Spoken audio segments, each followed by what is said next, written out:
It has been a hot minute since we've sat down and had a cuppa and a chat together, so we are bringing back coffee and conversations, and today we are chatting about one of my favourite topics, and that is books. Specifically, all of the books that I read in December. So if that is something you're keen to see, grab yourself a cuppa or another cozy beverage and let's get into the video. We're actually not going to start on a high note. We're starting off with the one that I liked the least. This is Fear and Loathing in Las Vegas by Hunter S. Thompson.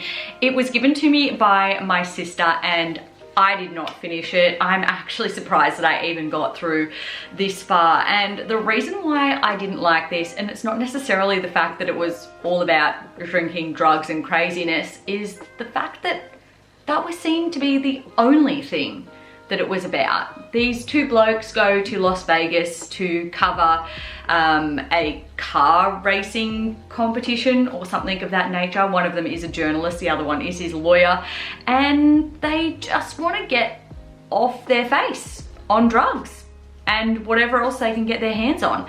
And it's just like a steady stream of them taking drugs and just tripping out basically, and not much else. It's just basically all the crazy antics that they get up to while they're high.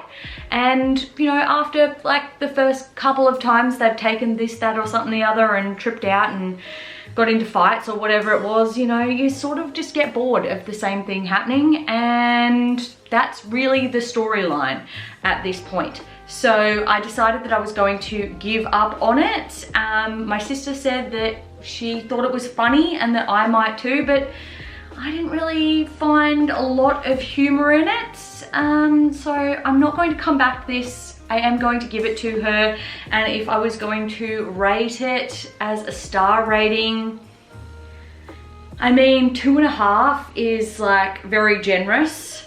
I guess there's some plot in there, certainly no character development. Well, they're not really characters, it's based on a true story. Yeah, I don't know, I feel like 2.5 is quite generous. The fact that I didn't even get that far through. Maybe I'm just not the target audience. I'm pretty sure I'm not the target audience for that book. So perhaps if that's your scene and you think, you know, getting crazy high is funny, you might think it's a hilarious read. So you might like to give that one a try. On to like a brighter note, I picked up from the library mostly so many Christmas related books. I really wanted to get into the Christmas vibes of December.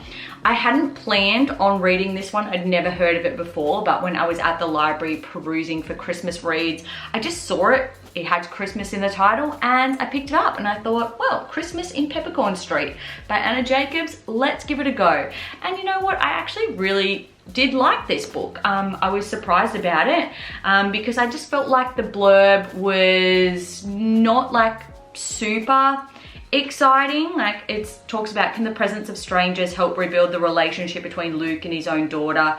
Will this Christmas give them the best present of all, a new family, or will Claire's ex again cause trouble? So it was sort of this fate bringing two people together, and the lady Claire, she had this crazy ex who was stalking her. So Luke, after, you know, actually running her down, took her in to sort of help her and recuperate her and sort of look after her and her daughter while she was recovering, but also then took on the role of protector. And it was kind of good that there was that fear sort of in the background of Claire's ex and these crazy antics that he's getting up to in terms of like stalking them and trying to find them, as like a bit of a like intriguing plot point. But then I would say that the main aspect of the story was definitely family and relationships. It was very much character driven, but there was also that plot driven aspect as well.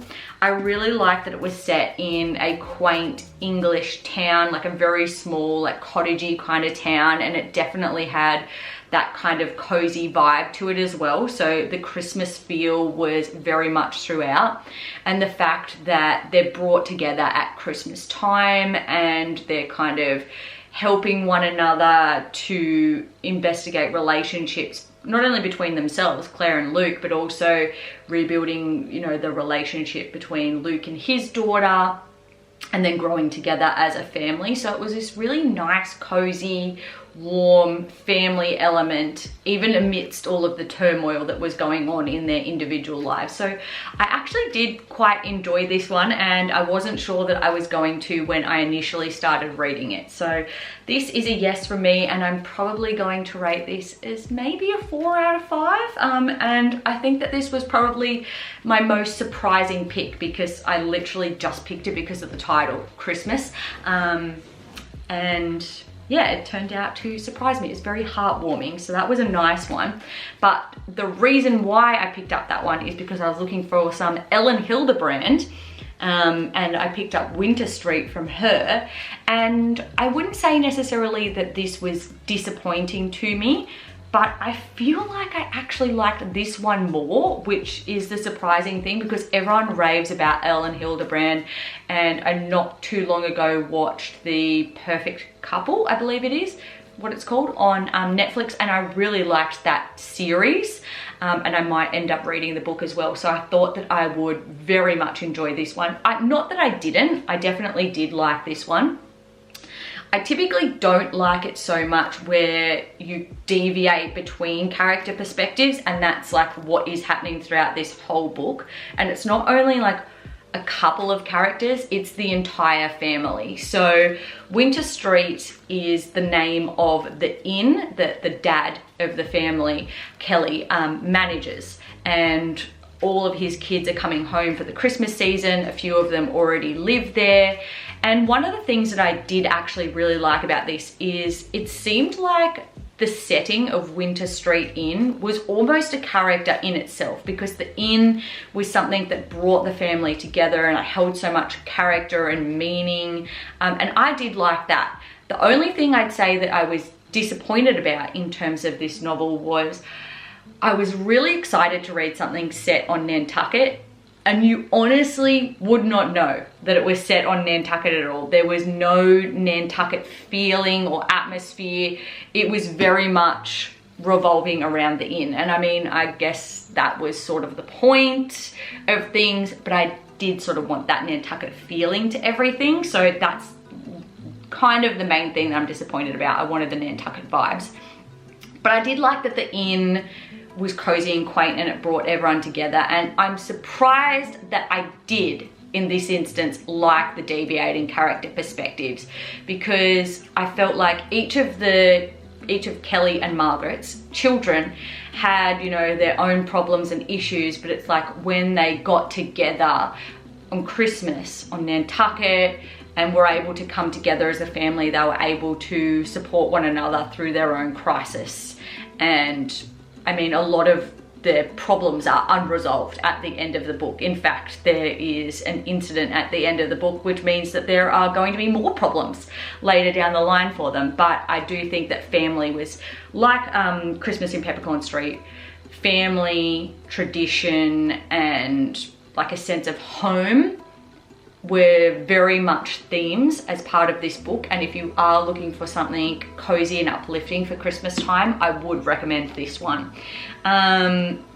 Even though there was an aspect that I didn't like so much about it, I'm probably still going to rate it as a 4 out of 5, and I would suggest that one as a cozy Christmas read. Now, I was not looking for these at all. These were 2 library pickups, and I got them from the kids section. Obviously, I go to the library with Hunter. I'm constantly looking for books for him. We're in the kids section, he's playing, I'm having a little peruse, and I just figured, oh, this says Christmas in the title. I'm feeling the Christmas vibes. Let's borrow it. It's called The Completely Chaotic Christmas of Lottie Brooks, and it's by Katie Kirby.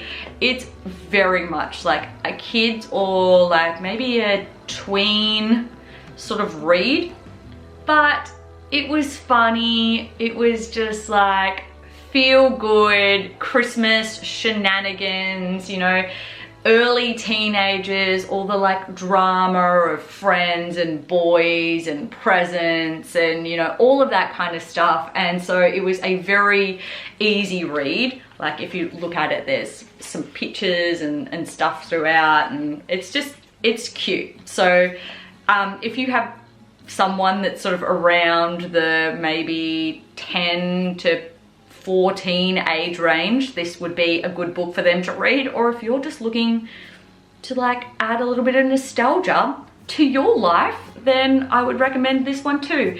It's hard for me to give it a rating because I'm an adult reading essentially a kid's book. So I don't know. I can't really give it a rating because I'm not the target audience for this novel. So we'll just leave that as is. I'm looking out the window and Dave's got Hunter and they're looking in. Hello, hello. They're watching me at the moment. He's on a bit of dad duty while I do some filming. This was the second one that I picked up from the kids section. It's called The Very Merry Murder Club. And I will say this title is very deceptive. Very merry suggests Christmas, and actually none of these stories, because I thought it was just a novel, it's like, no, it's not one story, it's actually 13 short stories, which I actually found quite good because it just meant like I was able to pick it up, read one of the short stories, and then next time I pick it up it's something new. But it suggests that it's Christmas related, and actually none of the 13 short stories are specifically about Christmas, but they are all set in the winter time. And I guess for majority of people around the world, Christmas and winter are synonymous. Obviously us in Australia here, we're not like having snow on the beach. And also murder club, the word murder suggests that all of the stories are going to be about a murder, and that's not necessarily the case. Sometimes there's kidnappings or misunderstandings or like robberies, or sometimes there is like a murder or some sort of foul play afoot, but not necessarily all of the stories are about murder, and they're certainly not Christmas related. But I did think that this was likewise a very fun, easy, like feel good kind of book.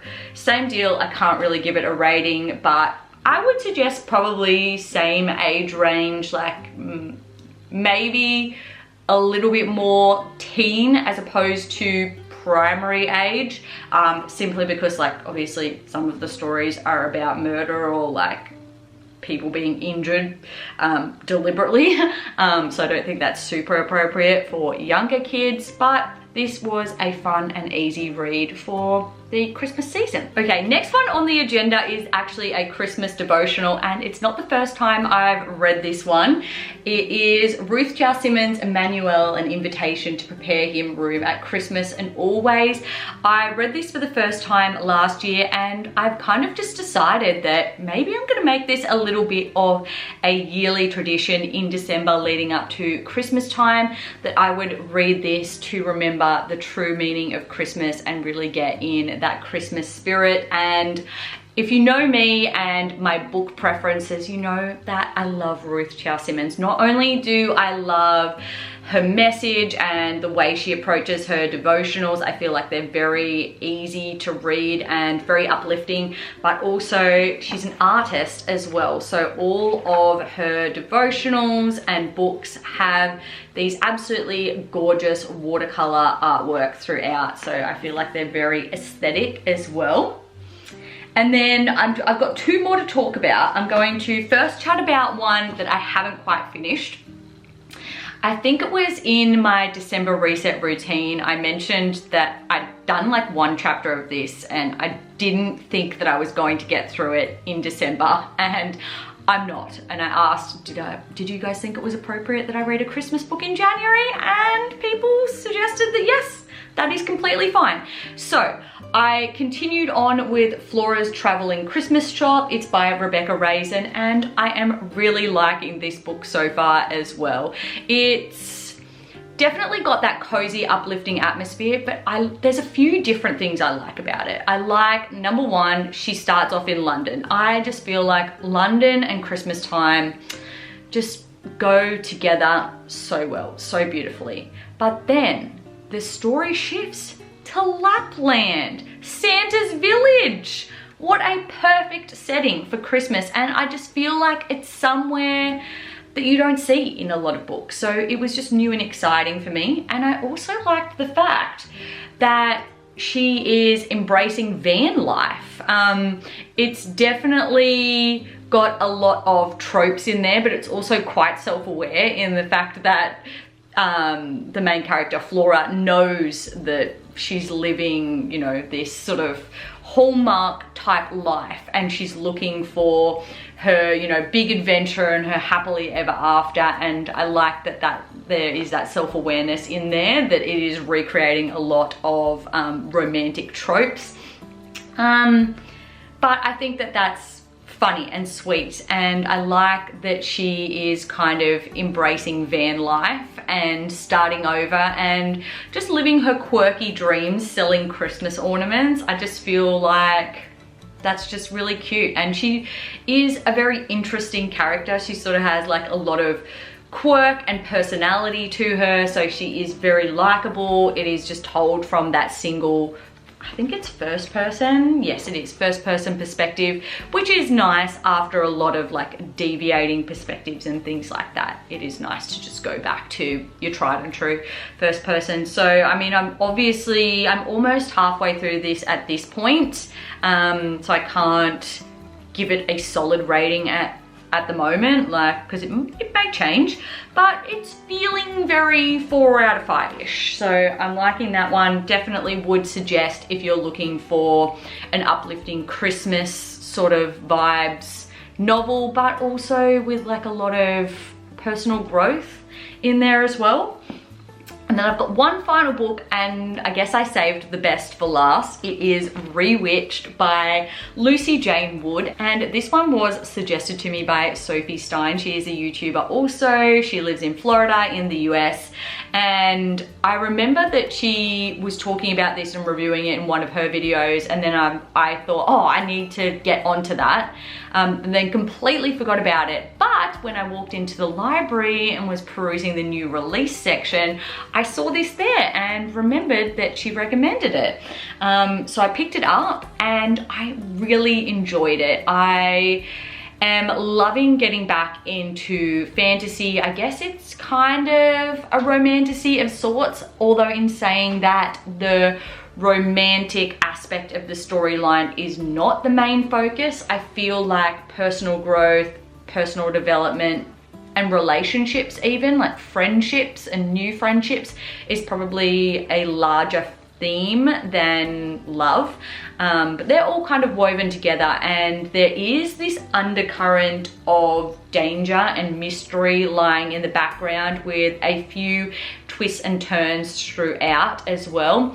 It's not like kind of a dark witchy book. It's a very like light and cozy as well, even though it does have that sort of element of darkness in there. It's not like spooky or anything, which is great. I feel like that was a perfect one to read, you know, going along with all my Christmas books. But I feel like this would be a great either Halloween or fall type read. Obviously for us Aussies, Halloween and fall are completely different times of the year, but for those in the Northern Hemisphere, you can kind of read it concurrently. Yeah, so I would definitely recommend this if you're kind of wanting to get into your fantasy era. I don't know if I think I did read the back in my December reset routine video, but I like how it says, with found family, a dash of romance, and an uplifting message about self-love, Rewitched is a cozy fantasy that will leave readers spellbound. And I think that that perfectly sums up the entire essence of the novel. And also I found out that Lucy Jane Wood is a YouTuber as well. She's from the UK and she makes like very cozy videos, probably quite similar to mine if you like sort of home cleaning, decluttering vlogs, romanticizing life, book nerd kind of vibes, then maybe go check out her channel as well. And I'm probably going to rate this as a 4.5 out of 5. I did really enjoy it, but you know that I am stingy with my 5 out of 5s. They have to be, absolutely can't put it down, page turners for me to rate it as a 5. And I did really like this, but I'm holding off on my 5 for now. So wowzers, they are all the books that I read in December. I think that this is, I mean, granted, like one did not get finished and one is halfway through, but despite that fact, I feel like this is probably the largest amount of books that I've read in 1 month. I don't know if ever is the right word, but certainly since becoming a mum, like I can't just sit down during the day and, you know, make myself a cuppa and have a little quiet read unless Hunter is asleep. But even if Hunter's asleep, I'm usually filming, editing, uploading, doing chores around the house, and if I'm lucky, I'll get to sit down for 5 minutes. So yeah, like reading is a nighttime little chunk of me time at the moment. So I am incredibly proud of myself for what I was able to accomplish in December. We have a whole new list for January, creating those summer vibes, like beach read, you know, maybe a little romance, holiday romance, but we got to throw like a bit of suspense in there as well. So stay tuned. I think what I'm going to do is I typically would put my like TBR and book reviews as part of my monthly reset routines. And I don't know, let me know in the comments below if you like those like all together, or if you would prefer a dedicated, let's like sit down with a cuppa and chat about books kind of video. I feel like those ones that I have done in the past, like whether it's my top favorite fiction or non-fiction, they haven't done so well. Like it seems like a very niche audience that likes watching my book videos. Whereas my monthly reset routines, there's kind of bits and pieces that appeal to everyone. So let me know what you would prefer, whether you want them separate or together, obviously, because one, I had a lot of books that I read in December. I was gonna make it solo video, but also I didn't necessarily do a January reset routine video because I had like my planning, my house prepping, like a lot of things going on, so they kind of all needed to be separate. So long-winded discussion there about what you want to see from me going forward into this new year. But nevertheless, thanks for hanging out with me today, having a cuppa and a nice little chat about books. You know I love to have a yap about books with you guys whenever I get the opportunity. If you did like this video, make sure to give it a thumbs up. And don't forget to subscribe. I upload new ones every single week. With that being said, I hope you guys have a fantastic rest of your week, and I'll see you all in the next video. Bye guys.